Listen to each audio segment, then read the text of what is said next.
ચલો તો આજે આપણે જોવાનું છે પ્રિઝમ દ્વારા વક્રીભવન સમજાવો.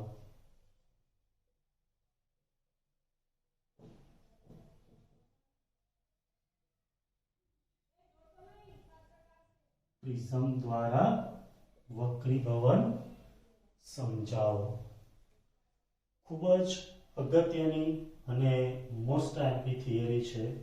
પરીક્ષાની અંદર ખાસ પૂછાવા જેવી થિયરી. પ્રિઝમ દ્વારા વક્રીભવન સમજાવો. તો પહેલા આપણે ફક્ત એક સપાટી દ્વારા વક્રીભવન જોયું, ત્યાર પછી લાસ્ટ આપણે લેન્સ ભણી ગયા. લેન્સની અંદર બે વક્રીભવનકારક સપાટી હોય છે. પ્રિઝમ તમે જોયેલો છે જે ત્રિકોણાકાર હોય છે, તો એમાં પણ બે વક્રીભવનકારક સપાટી હોય છે, બરાબર ને? તો આપણે કેવું પ્રિઝમ દોરીએ. ચલો આ કોઈ પ્રિઝમનો આડછેદ છે એબીસી.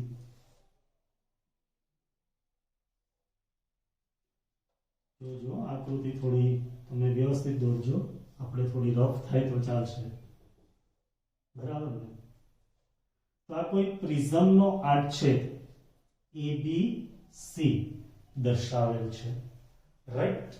હવે અહીંયા ધ્યાનથી જુઓ તો તમને ખબર પડશે કે આ પ્રિઝમનું દ્રવ્ય છે અને આ હવા છે. એટલે પહેલા કિરણ અહીંથી એબી સપાટી ઉપર દાખલ થાય ત્યારે એનું વક્રીભવન થાય, અને બીજું એસી સપાટીમાંથી બહાર જાય ત્યારે પણ એમનું વક્રીભવન થાય. તો પ્રિઝમમાં પ્રકાશનું જે કિરણ છે, પ્રકાશ છે, એમનું બે વખત વક્રીભવન થશે. ચલો આપણે પહેલા અહીંયા આપાત કિરણ છે તેના માટે અહીંયા લંબ દોર દઈએ પહેલા, જેથી શું આકૃતિ દોરવાનું તમને સહેલું રહે. અને એક અહીંયા લંબ આવશે,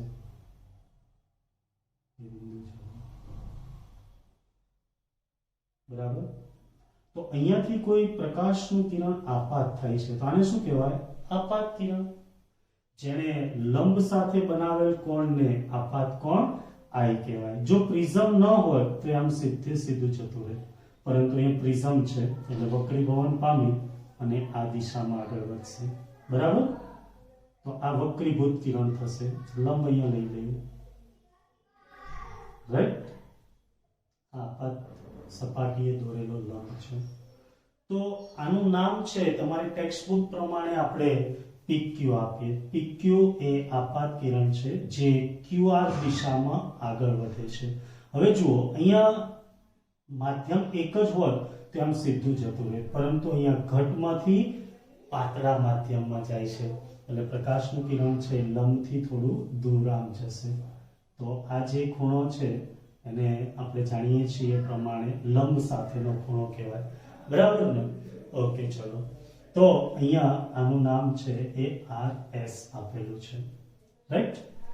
તો એબીસી એ પ્રિઝમ છે, પીક્યુ એ આપાત કિરણ છે, ક્યુઆર તરીકે એ સીધા માર્ગે ગતિ કરશે કારણ કે માધ્યમ બદલાતું નથી. જો માધ્યમ બદલાય ને તો એ વક્રીભવન પામે. તો એક વખત એબી પાસે વક્રીભવન પામશે, બીજી વખત એસી પાસે વક્રીભવન પામશે, બરાબર ને? તો અહીંયા આ જે ખૂણો છે એને નિર્ગમન કોણ ઈ કહેવાય. તો આ આપાત કિરણ તરીકે જો હું એસઆર ને લંબાવું તો અહીંયા મળશે. તો જુઓ, આપાત કિરણ જવું જોઈતું હતું આ દિશામાં, પણ આપણને મળે છે આ દિશામાં. તો એની વચ્ચેનો જે ખૂણો છે એને તમે ભણીને આવો છો વિચલન કોણ ડેલ્ટા કહે છે, રાઈટ? ચલો તો ફરીથી એક વખત આપણે સમજી લઈએ. આ આપાત કિરણ, આ વક્રીભૂત કિરણ, તેનો લંબ સાથેનો ખૂણો એટલે વક્રીભૂત કોણ R1. આને જો આપાત કિરણ લઈએ તો આમ જાય એટલે આ પણ R2 થશે, રાઈટ? આ 90 ડિગ્રી છે. અહીંયા જુઓ, જવું જોઈએ આમ પણ જાય છે આમ, એટલું વિચલન થાય એટલે વિચલન કોણ ડેલ્ટા 1 કહેવાય. અહીંયા પણ આ વિચલન કોણ ડેલ્ટા 2 કહેવાય, રાઈટ? ચલો તો ફરીથી એક વખત આકૃતિમાં પ્રિઝમ પર કોઈ એકરંગી પ્રકાશ આપાત થાય છે. આ રીતે લખવાનું, બહુ સિમ્પલ લખાણ છે. આકૃતિમાં એકરંગી પ્રકાશ પ્રિઝમ પર આપાત થાય છે. અહીં એબી બાજુએ આપાત કોણ I અને વક્રીભૂત કોણ R1 છે. એબી બાજુએ આપાત કોણ I અને વક્રીભૂત કોણ R1 છે. બરાબર. એસી બાજુએ અહીંયા જુઓ, એસી બાજુ આ બાજુ આપાત કોણ R2 અને વક્રીભૂત કોણ E છે. પણ જો SR ને આપાત કિરણ લઈએ તો આ આપાત કોણ થાય અને આ વક્રીભૂત કોણ થાય, જે તો તમે જાણો જ છો. હવે આપાત કિરણ અને જે બહાર નીકળતું કિરણ છે એને નિર્ગમન કિરણ કહેવાય. આ RS ને નિર્ગમન કિરણ કહેવાય. તો આપાત કિરણ અને નિર્ગમન કિરણ વચ્ચેના કોણને શું કહેવાય? યસ, વિચલન કોણ. વિચલન કોણ ડેલ્ટા કહે છે. રાઈટ.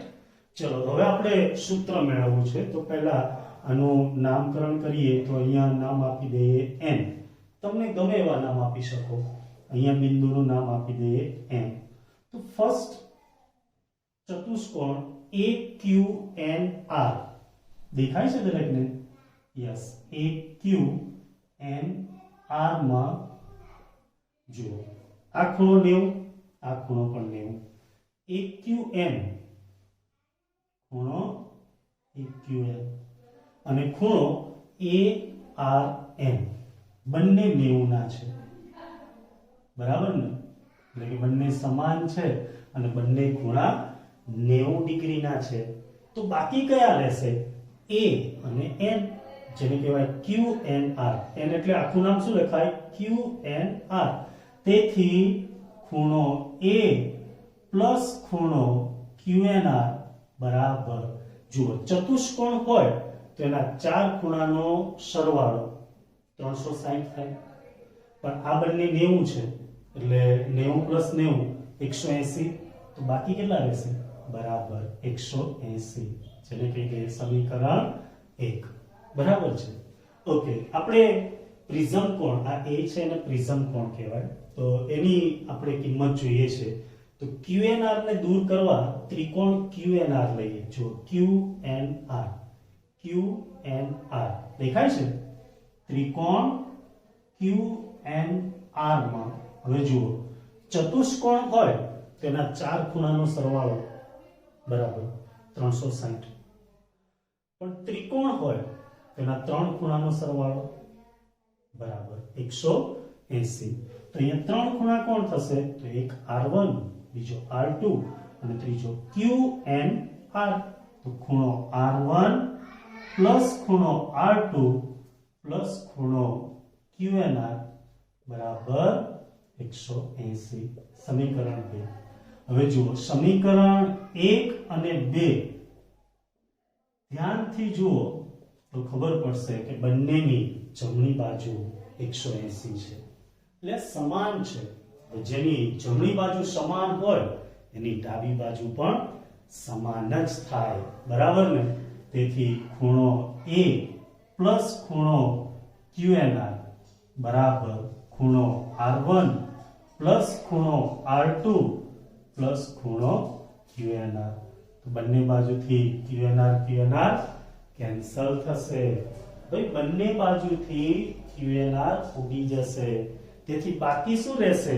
ખૂણો A, જેને ખાલી A તરીકે પણ ઓળખાય. A એટલે પ્રિઝમ કોણ. યાદ રાખજો, A એટલે પ્રિઝમ કોણ. આમ તો 10માં તમે ભણીને આવો છો. આ R1 અને R2 જેને ખૂણો ના લખીએ અને ખાલી લખીએ તોય ચાલે, તો આપણને સૂત્ર મળી જાય A બરાબર R1 પ્લસ R2. સમીકરણ નંબર 3. બરાબર છે? ઓકે, ચલો હવે આપણે આપાત કોણ, નિર્ગમન કોણ અને વિચલન કોણને લાવવા છે. તો આ વિચલન કોણને પકડીએ. તો અહીંયા જુઓ, આ ડેલ્ટા છે ને એ બહિષ્કોણ છે. દેખાય? ત્રિકોણ MQR. ચલો બ્લેક અથવા તો રેડ માં બતાવો તો એક્ઝેક્ટ દેખાશે. આ MQR, આ ત્રિકોણ દેખાય છે? લખાણ બ્લુ થી રાખો. દેખાયો દરેકને ત્રિકોણ? યસ. એમ ક્યુ આર માં એમ ક્યુ આર માં ડેલ્ટા બહિષ્કોણ છે, એટલે આ બક્કો છે.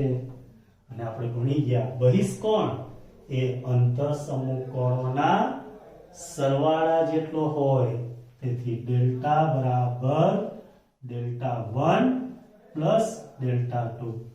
સમીકરણ નંબર 4. હવે આપણે ડેલ્ટા 1 અને ડેલ્ટા 2 ની કિંમત મેળવી અને આમાં મૂકવી પડે, બરાબર ને? ડેલ્ટા 1 અને ડેલ્ટા 2 ની કિંમત મેળવી અને આ સમીકરણમાં મૂકવી પડે. તો ડેલ્ટા 1 ક્યાંથી મળશે? તો કે અહીંયા ધ્યાનથી જુઓ બને છે ને આ રીતના અભિકોણો એકરૂપ હોય. તો I બરાબર ડેલ્ટા 1 પ્લસ R1. આકૃતિ પરથી બધું આકૃતિ જ આપી દે છે, ખાલી તમારી જોવાની દ્રષ્ટિ જોઈએ. જુઓ અભિકોણો એકરૂપ હોય એટલે I બરાબર ડેલ્ટા 1 પ્લસ R1, રાઈટ? તેથી તમારે ડેલ્ટા 1 જોઈએ તો ડેલ્ટા 1 બરાબર I માઇનસ R1. ચલો, એવું બીજું શું દેખાય છે? હા, અહીંયા પણ દેખાય છે ને ડમરું જેવું. E બરાબર ડેલ્ટા 2 પ્લસ R2. E બરાબર ડેલ્ટા 2 પ્લસ R2. તેથી ડેલ્ટા 2 બરાબર E માઇનસ R2. આ ડેલ્ટા 1 છે, આ ડેલ્ટા 2 છે. બંનેની કિંમત મળી ગઈ તો એને સમીકરણ 4 માં મૂકતા, તો સમીકરણ 4 પરથી ધ્યાનથી જુઓ. 4 એટલે ડેલ્ટા બરાબર ડેલ્ટા 1 એટલે I માઇનસ R1. ડેલ્ટા 1 ની કિંમત મૂકી ભાઈ અહીંથી પ્લસ ડેલ્ટા 2. તો ડેલ્ટા 2 એટલે yes E minus R2, right? ચલો, તો અહીંયા I પ્લસ E ને ભેગા લખીએ. આ બંનેમાંથી માઇનસ કોમન કાઢ લઈએ તો બ્રેકેટમાં R1 પ્લસ R2 થશે, બરાબર ને? બંનેમાંથી માઇનસ કોમન બહાર કાઢી લીધા એટલે બંને પ્લસ થઈ ગયા. તેથી I પ્લસ E માઇનસ, હવે R1 પ્લસ R2 બરાબર તો આપણે મેળવેલ છે એ લખો. તો આ આવી ગયું ત્રિસમ સમીકરણ. હવે એને જો આ બાજુ લાવી દો તો સરસ મજાનું સમીકરણ બની જાય A plus delta is equal to I plus E. અથવા જેને તમે પહેલેથી યાદ રાખતા આવો છો I plus E is equal to A plus delta. આને પ્રિઝમ સમીકરણ તરીકે પણ અથવા તો પ્રિઝમ સૂત્ર તરીકે પણ ઓળખવામાં આવે છે. તો ઘણી વખત 4 માર્ક્સમાં આટલું પૂછે છે, આવડી જાય. અહીંયા ખાસ ધ્યાન રાખજો, I એટલે યસ આપાત કોણ, E એટલે નિર્ગમન કોણ, A એટલે બરાબર પ્રિઝમ કોણ અને ડેલ્ટા એટલે યસ વિચલન કોણ. આ ચારેય વચ્ચે સંબંધ દર્શાવતું સૂત્ર એટલે I પ્લસ E બરાબર A પ્લસ ડેલ્ટા. આવડી જાય. બહુ સિમ્પલ વસ્તુ છે. જો એકદમ સહેલું. પહેલા એક પ્રિઝમ લીધો ABC, એક આપાત કિરણ, એક રંગી કિરણ PQ. હવે આપાત થશે એટલે અહીંયા હવા માધ્યમ છે, આ પ્રિઝમ છે એટલે કાચ હોય જેનો વક્રી ગુણાંક n હોય, આનો વક્રી ગુણાંક 1 હોય, આને n1 કહેવાય. તો n1 અને n2 આમ બે જુદા જુદા માધ્યમ છે એટલે ત્યાં વક્રીભવન થવાનું છે. તો વક્રીભવન પામી અને કિરણ ક્યાં જશે? પ્રિઝમની અંદર. ત્યાં સીધું ગતિ કરશે તો પ્રિઝમમાંથી પાછું હવા આવશે એટલે પાછું શું થશે? વક્રીભવન. તો અહીંયા આપાત કિરણે લંબ સાથે બનાવેલ કોણ એટલે આપાત કોણ I. અહીંયા નિર્ગમન કિરણે લંબ સાથે બનાવેલ કોણ એટલે નિર્ગમન કોણ E. અહીંયા વક્રીભૂત કોણ R1 અને R2 અને માન વિચલન કોણ ડેલ્ટા. આપાત કિરણ અને નિર્ગમન કિરણ, આ આપાત કિરણ અને આ નિર્ગમન કિરણ, એમની વચ્ચેનો ખૂણો એટલે કે આ જેને કહેવાય વિચલન કોણ ડેલ્ટા. તો આમની વચ્ચે સંબંધ મેળવવો છે તો એના માટે આપણે પહેલા એ ક્યુ એન આર આ ચતુષ્કોણ લીધો, કારણ કે એમાંથી આપણને પ્રિઝમ કોણ મળે, બરાબર ને, કારણ કે પ્રિઝમ કોણ અહીંયા છે. તો ચતુષ્કોણના ચાર ખૂણાનો સરવાળો 360 થાય, જેમાંથી આ બે છે એ તો 90 છે, તેથી બાકી રહ્યો a અને n. તો a અને n નો સરવાળો 180 થાય, બરાબર ને. a અને n નો સરવાળો 180 થાય. તો બંનેનો સરવાળો કરી દીધો. ત્યાર પછી ત્રિકોણ QNR, એમાં ત્રણ ખૂણાનો સરવાળો 180 થાય, એટલે આપણને a ની કિંમત મળી ગઈ. ત્યાર પછી ત્રિકોણ QMR માં આ બહિષ્કોણ છે, જે અંતઃસમૂહ કોણોના સરવાળા જેટલો થાય, જેમાં ડેલ્ટા 1 અને ડેલ્ટા 2 ની કિંમત મેળવી અને એમાં મૂકી દઈએ એટલે આપણને સરસ મજાનું સમીકરણ મળી જાય I plus E બરાબર A plus ડેલ્ટા. બરાબર. ચલો હવે આપણે આનો બીજો એક પોઈન્ટ જોઈએ, વિચલન કોણ વિરુદ્ધ આપાત કોણ. આ વિચલન કોણ અને આપાત કોણ એનો આલેખ દોરી અને એમની વચ્ચેનો આપણે સંબંધ મેળવવો છે અને લઘુત્તમ વિચલન કોણ છે એ વ્યાખ્યાયિત કરવો છે. બરાબર. ચલો તો અહીંયા આપણે પ્રશ્નને એવી રીતે લખીએ,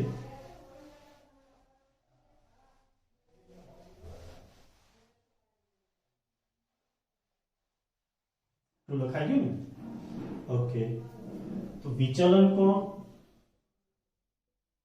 વિરુદ્ધ આપાત કોણ નો આલેખ દોરી લઘુત્તમ વિચલન કોણ, જેને DM નામથી ઓળખાય, DM સમજાવો. રાઈટ. વિચલન કોણ વિરુદ્ધ આપાત કોણ નો આલેખ. તો દેખો, આપણે વિચલન કોણ છે એને y અક્ષ ઉપર લઈએ અને આપાત કોણને x અક્ષ ઉપર લઈએ. તો જેમ જેમ આપાત કોણ બદલીએ એમ વિચલન કોણ બદલાય છે. એનો તમે પ્રેક્ટિકલ પણ કરશો અને એનો આલેખ દોરશો ને તો કંઈક આવો આલેખ આવશે. બરાબર. આવો આલેખ મળે છે. કોનો? વિચલન કોણ વિરુદ્ધ આપાત કોણનો. આ આલેખની અંદર તમે જોઈ શકશો અહીંયા એક બિંદુ કે જ્યાં I અને E એટલે આપાત કોણ અને નિર્ગમન કોણ બંને સમાન હોય ત્યારે જ વિચલન કોણનું એક મૂલ્ય મળે છે, જેને કહેવાય લઘુત્તમ વિચલન કોણ DM. આના સિવાયના કોઈ બી માટે તમને એક વિચલન કોણ માટે બે આપાત કોણ મળશે. જુઓ, આના સિવાય તમે કોઈ પણ મૂલ્ય લેશો, અહીંયા લેશો તો અહીંયા બે, અહીંયા લેશો તો આ બે, જેમાં આપાત કોણ I અને નિર્ગમન કોણ E બંને જુદા જુદા મળશે, પણ અહીંયા બંને સમાન મળશે. રાઈટ. તો ફર્સ્ટ આકૃતિમાં વિચલન કોણ ડેલ્ટા વિરુદ્ધ આપાત કોણ I નો આલેખ દર્શાવેલ છે. આલેખ પરથી જોઈ શકાય કે I બરાબર E સિવાયના વિચલન કોણ માટે આપાત કોણના બે મૂલ્ય મળે છે. જુઓ, આના સિવાય તમે કોઈ પણ જગ્યાએ વિચલન કોણ લેશો, સપોઝ અહીંયા 30 હોય તો 30 માટે તમને બે આપાત કોણ મળશે, એક આના. 40 લેશો તો અહીંયા બે મળશે. રાઈટ. તો આલેખ પરથી જોઈ શકાય કે I બરાબર E સિવાયના મૂલ્યો માટે એક જ વિચલન કોણ માટે આપાત કોણના બે મૂલ્ય મળે. પણ જ્યારે I બરાબર E થાય ત્યારે વિચલન કોણનું એક જ મૂલ્ય મળે અને એને કહેવાય લઘુત્તમ વિચલન કોણ, લવિકો, લઘુત્તમ વિચલન કોણ, જેને DM કહેવાય. રાઈટ. તો આમ જ્યારે delta is equal to DM ત્યારે I બરાબર E અને ત્યારે R1 અને R2 સમાન થાય. કેમ? કારણ કે I અને E સમાન હોય તો R1 અને R2 વક્રીભૂત કોણ પણ સમાન હોય. ભાઈ અહીંયા 30 ડિગ્રીના કોણે આપાત થતું હોય અને વક્રીભૂત કોણ 20 મળતો હોય તો અહીંયાથી પણ 30 એ આપાત થાય તો વક્રીભૂત કોણ બરાબર 20 જ મળે, રાઈટ? એટલે R1 બરાબર I2 થાય. તેથી આપણે લઘુત્તમ વિચલન કોણ માટે લખીએ તો લઘુત્તમ વિચલન કોણ માટે આપણું સૂત્ર યાદ કરો, a બાબા બરાબર યસ R1 R2. પણ એ બંને સમાન છે તો એને એક નામ આપી દઈએ R. તો શું થશે? a બરાબર R plus R એટલે કે 2R. તેથી R બરાબર a/2, રાઈટ? વક્રીભૂત કોણની કિંમત મળી ગઈ. આપણે વક્રી ભવનાંક જોઈએ છે તો હવે કોણ બાકી રહ્યું? આપાત કોણ. આપાત કોણ માટે બોલાવો પ્રિઝમ સમીકરણને. ભાઈ પ્રિઝમ સમીકરણ હાજર હો તો શું છે? યસ I plus E બરાબર A plus ડેલ્ટા. એને લઘુત્તમ વિચલન કોણ માટે વાપરો તો I બરાબર E એટલે I plus I થાય. A plus જ્યારે I બરાબર E થાય ત્યારે ડેલ્ટા ડેલ્ટા ન રહેતા BM બની જાય, રાઈટ? તો 2I બરાબર A plus BM. તો આપણે જોઈએ છે I તો I બરાબર A plus BM. 2 સામે જાય એટલે ભાગાકારમાં. તો R ની કિંમત મળી ગઈ, I ની કિંમત મળી ગઈ અને આ બંને મળી જાય તો વક્રી ભવનાંક દોડતો દોડતો આવે. યાદ કરો પ્રિઝમના દ્રવ્યનો વક્રી ભવનાંક સ્નેલના નિયમ પરથી પ્રિઝમનો વક્રી ભવનાંક n21 એટલે કે માધ્યમ 2 નો માધ્યમ 1 ની સાપેક્ષ વક્રી ભવનાંક n21 યાદ આવ્યું? બરાબર n2/n1 બરાબર sin I upon sin R. સ્નેલનો નિયમ આ બસ જ. તેથી n21 બરાબર sin I ની કિંમત તો કે અહીંયા મેળવેલી જ છે A plus dm by 2 ના છેદમાં sin R. R એટલે યસ A by 2. તો આ આવી ગયું વક્રી ભવનાંકનું સૂત્ર. અથવા આને આમ પણ લખાય n2/n1. n2 એટલે n. હમણાં આપણે આકૃતિ દોરેલી અહીંયા n અને આ 1 તો n ના છેદમાં 1 એટલે n is equal to sin A plus dm by 2 ના છેદમાં sin A by 2. આ છે પ્રિઝમના દ્રવ્યનો વક્રી ભવનાંક. બોલો છે ને સહેલું? ઘણી વખત આટલી થિયરી 4 માર્ક્સમાં પૂછે છે, આવડી જાય. વિચલન કોણ વિરુદ્ધ આપાત કોણનો આલેખ દોરી સમજાવી લઘુત્તમ વિચલન કોણ સમજાવો અને વક્રી ભવનાંકનું સૂત્ર મેળવો. 3 થી 4 માર્ક્સ, રાઈટ? હવે બીજો નાનો પ્રશ્ન આવે છે કે નાના પ્રિઝમ કોણ માટે અથવા એમ પણ કે પાતળા પ્રિઝમ માટે. હવે આપણે જે પ્રિઝમ ધ્યાનમાં લીધો તો આ એકદમ પાતળો હોય તો પ્રિઝમ કોણ નાનો હોય અને પ્રિઝમ કોણ નાનો હોય તો dm પણ નાનો થાય. એટલે a અને dm નાના બને. a અને dm નાના બને તો આપણે ભણી ગયા sin θ માં θ નાનો હોય તો sin θ is as nearly equal to θ બરાબર. યાદ છે? સરસ. તો એ પ્રમાણે અહીંયા sin a plus dm by 2 is equal to શું થાય? a plus dm by 2 અને sin a by 2 is equal to શું થાય? બરાબર a by 2. તો આ બંને કિંમત આપણે આ સમીકરણમાં અથવા તો અહીંયા મૂકવાની છે. વ્યાપક લેવું હોય તો અહીંયા. તેથી n21 અને જવાબ બરાબર. હા, થોડી મોટી થિયરી છે પણ બે ભેગી થિયરી કરીએ એટલે એક બને એટલે આવું થવાનું, બરાબર? પણ બહુ સહેલી છે. દરેકે 3 વખત ખાસ લખવાની કારણ કે પરીક્ષામાં મોટે ભાગે પૂછાય જ છે અને MCQ માં અને દાખલામાં પણ આના સૂત્રો ખાસ જરૂર પડે છે. તો આની અંદર કિંમત મૂકીએ તો n21 બરાબર અહીંયા શું આવશે a plus dm by 2 ના છેદમાં નીચે આવશે a by 2 2 કેન્સલ થશે તેથી n21 બરાબર a plus dm upon a એ સામે જાય તો ગુણાકારમાં તો n21 into a is equal to a plus dm એને આ બાજુ લાવો તો માઈનસ થઈ જાય તેથી dm બરાબર a કોમન કાઢ લે તો n2 1 into a આ આવી ગયું સૂત્ર જે MCQ માટે ખૂબ જ અગત્યનું સૂત્ર છે પણ યાદ રાખજો નાનો પ્રિઝમ કોણ 10 કરતા ઓછો હોય તો નાનો કહેવાય 50 હોય તો નાનો ના કહેવાય કોઈ એમ કે મારી ઉંમર 50 વર્ષ છે તો આપણે એમ કે ના હજી તો નાના છો નહીં યાદ રાખજો નાના પ્રિઝમ કોણ માટે અથવા આમ પણ લખી શકો dm બરાબર n21 એટલે n પ્રિઝમનો વક્રી ગુણાંક -1 into a રાઈટ તો આ થઈ ગયું નાના પ્રિઝમ કોણ માટે સમીકરણ